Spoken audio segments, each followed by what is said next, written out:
Leviticus contains rituals and procedures for meeting God and asks the question, how can a seriously flawed people come before a perfectly righteous and holy God?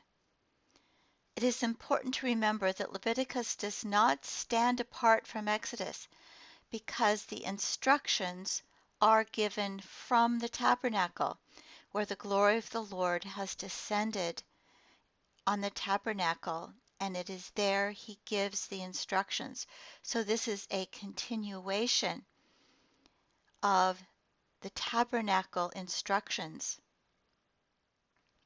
The first 7 chapters are the laws of sacrifice, and they basically go around the following themes: give something pleasing to God, support the priests, have a party, and here are the ways in which you can be purified and restored under certain circumstances. Chapters 8 through 10 have the ordination rites of priests. 11 through 15, the laws of purity. And this purity concept has to do with, are you in a position to come and worship? Chapter 16, the Day of Atonement, which is the holiest day, in which the high priest offers a purification and sends a goat into the wilderness, taking away the sins of the people. 17 through 26 are what is called the Holiness Code. And in 27, it deals with religious vows. First of all, sacrifices were very common in the ancient world, pretty much everywhere, very ubiquitous. And it was often a way of providing some kind of sustenance for the gods. This is particularly true if you look at Mesopotamia or Egypt. In Leviticus, there are 3 main reasons: a thanksgiving offering, a communion offering, and expiation for sin. I think we sometimes think that sacrifice is only about expiation for sin, but it's much broader than that and much more celebrative in many cases.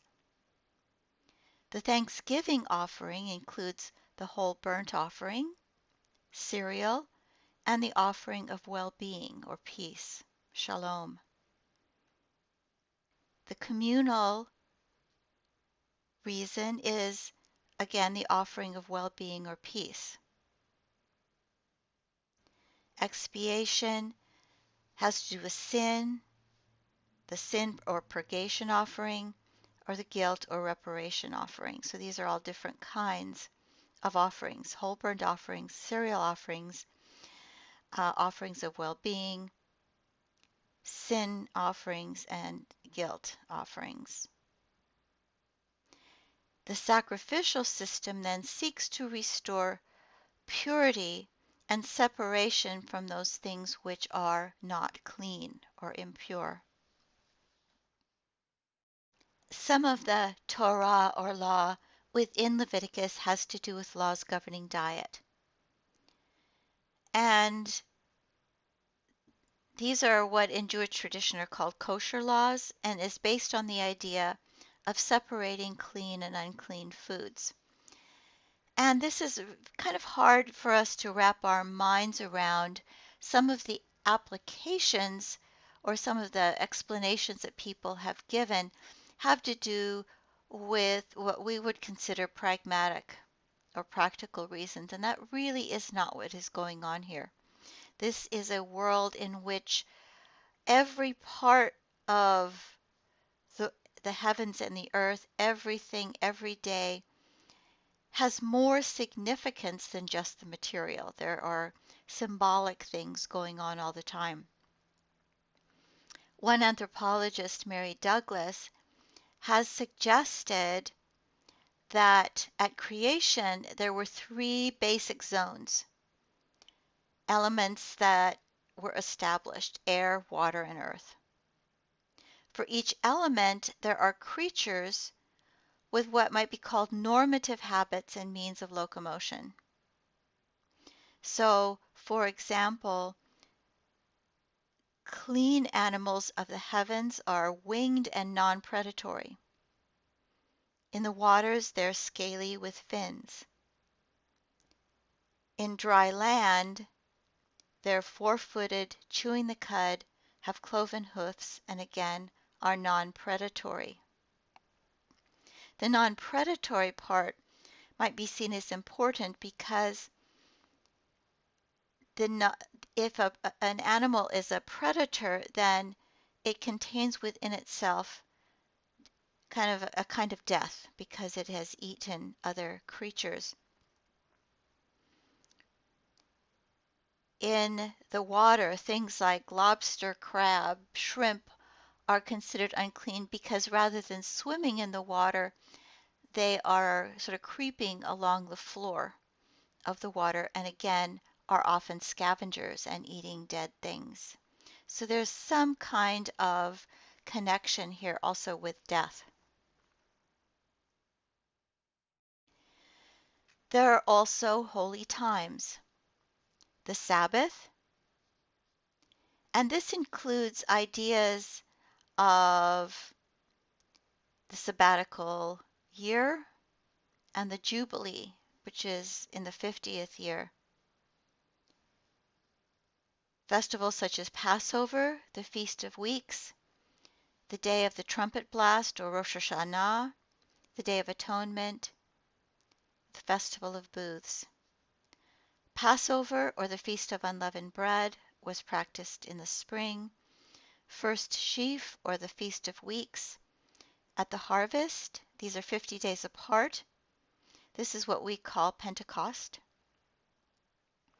And one offers the first sheaf. The Festival of Trumpets is the 7th month, September, October. This evolved over time into the New Year, Rosh Hashanah. And then the Day of Atonement, or Yom Kippur, is the 10th day of the 7th month.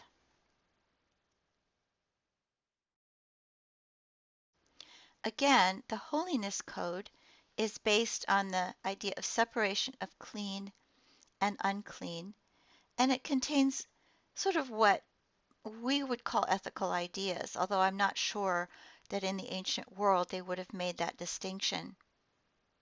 Leviticus 19 has laws similar to the Decalogue. It also contains a list of proper duties and attitudes towards God.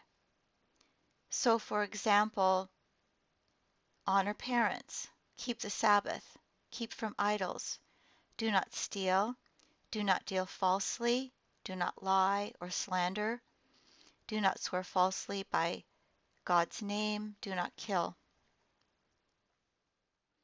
Leave gleanings for the poor and the sojourner, do not oppress the neighbor, rob, keep wages overnight, curse the deaf or trip up the blind. Do no injustice in judgment, do not hate, do not take vengeance or bear a grudge, but you shall love your neighbor as yourself. This is in Leviticus 19. Do not mix cattle, seed, or cloth, or kinds of seed or kinds of cloth.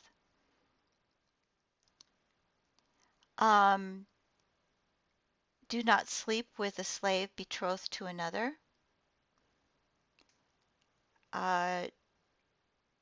Rules regarding the eating of fruit. The first 3 years it is forbidden. 1 year is an offering to God, and the next year fruit can be eaten. No consulting of wizards, etc. Honor the old. Do no wrong to the stranger. Love the stranger as yourself. Do no wrong in judgment or business.